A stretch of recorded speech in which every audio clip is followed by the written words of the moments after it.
Hello दोस्तो, नमस्कार. माझं नाव आहे रत्नाकर वानखेडे आणि माझ्याकडे आहे बघा एक्स्ट्रीम 125 आणि हे आहेत आमचे बंधू अविनाश वानखेडे. यांच्याकडे पण आहे एक्स्ट्रीम 125 गाडी.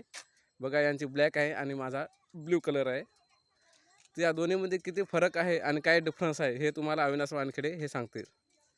हाय फ्रेंड, तर ही आहे हिरो एक्स्ट्रीम 125 आणि ही पण हिरो एक्स्ट्रीम 125. फक्त कलरचा सेम इंजिन आहे दोन्हीपैकी. ही जी आहे ती ब्ल्यू कलरची आहे आणि जी ब्लॅक कलरची आहे. तर याच्यामध्ये फरक एवढाच आहे की समजा या गाडीचं सस्पेन्शन थोडं या गाडीपेक्षा हाईटला जास्त येतं. ते कारण समजा कंपनीने सांगितलेलं नाही आपल्याला अवेलेबल अजून काय कारण असेल. आता ह्या गाडी दोन्ही सोबतच लावलेला बघता आपण. तर ह्या गाडीचं कसं आहे की या गाडीला याची हाईट जी आहे ती जास्त आहे याच्यापेक्षा.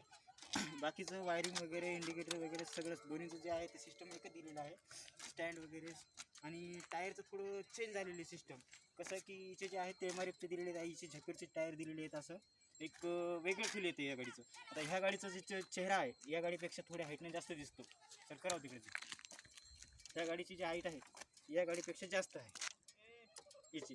आणि मॅन्युअली पाहायला गेलं तर डिस्क वगैरे मागच्या मॅक्यूला समोरच्या मॅक्यूला पासिंग वगैरे सगळं सेम प्रोसेस आहे. फक्त हाईटचं थोडं इमेजिन करते गाडीचं. हिचं हँडल वगैरे जे आहे ते थोडं स्प्लिटमध्ये येतं आणि हिचं थोडं जे आहे ते वर आहे. ते काय कारण आहे अजून समजा कंपनीने सांगितलेलं नाही आपल्याला. फक्त बाकीचं हॉर्न वगैरे हिचा हॉर्न वगैरे सगळं म्हणजे एकदम व्यवस्थित आहे. हिची फायरिंग वगैरे ऐकू शकता आपण. याची फायरिंग अशी आहे या प्रकारची आणि हिची पण फायरिंग दाखवतो तुम्हाला. हे बघा, हिची पण फायरिंग अशा प्रकारची आहे. या गाडीची जी फायरिंग आहे जी ब्लॅक कलरची आहे आपली, तिची फायरिंग थोडी हार्ड येते आणि जी निळी आणि ब्लॅक कलरमध्ये आहे तिची फायरिंग थोडी स्मूथ येते. कारण हे काय डिफरन्स आहे आपल्याला कंपनीने अजून सुद्धा सिद्ध केलेलं नाही. जेव्हा सिद्ध करेल तेव्हा आपला दुसरा व्हिडिओ येईल. बरं अविनाश, चालवण्यामध्ये काय कम्फर्टेबल दोन्हीमध्ये काय फरक सांगता येईल का तू?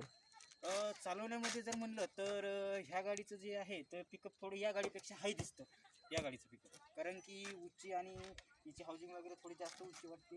कारण पिकअप जर सोडायला गेलं तर हिचं थोडं हाय पिकअप आहे आणि हिचं थोडं स्लो येतं. कारण की ती गाडी समजा ब्लॅक कलर आहे तिचा आणि बरंच टायरमध्ये याच्यामध्ये थोडं 20-19 डिफरन्स असेल याच्यात. त्याच्यामुळे ह्या गाडीचं जे आहे निळी कलरची एक्स्ट्रीम त्याची कशी हाय पिकअप क्वालिटी आहे. म्हणजे जसं क्लस आपण सोडतो, जसं झटके वगैरे देतो तसे जसं आपण एक्सप्रेस करतो तसं एक्सप्रेस करते. आणि मायलेजमध्ये काय? मायलेजमध्ये हिला जर रफ चालवलं आपण 70-80 जर चालवलं तर ही जवळपास 40 देते आणि ही जी आहे ते ही जवळपास 45 देते. 5चा दोन्हीमध्ये डिफरन्स आहे. पण कंपनी एकच, गाडी एकच, फक्त कलरमध्ये थोडासा फरक. कलरमध्ये आहे थोडासा फरक. मायलेज जवळपास सेम द्यायला पाहिजेत. Mileage pickup mileage.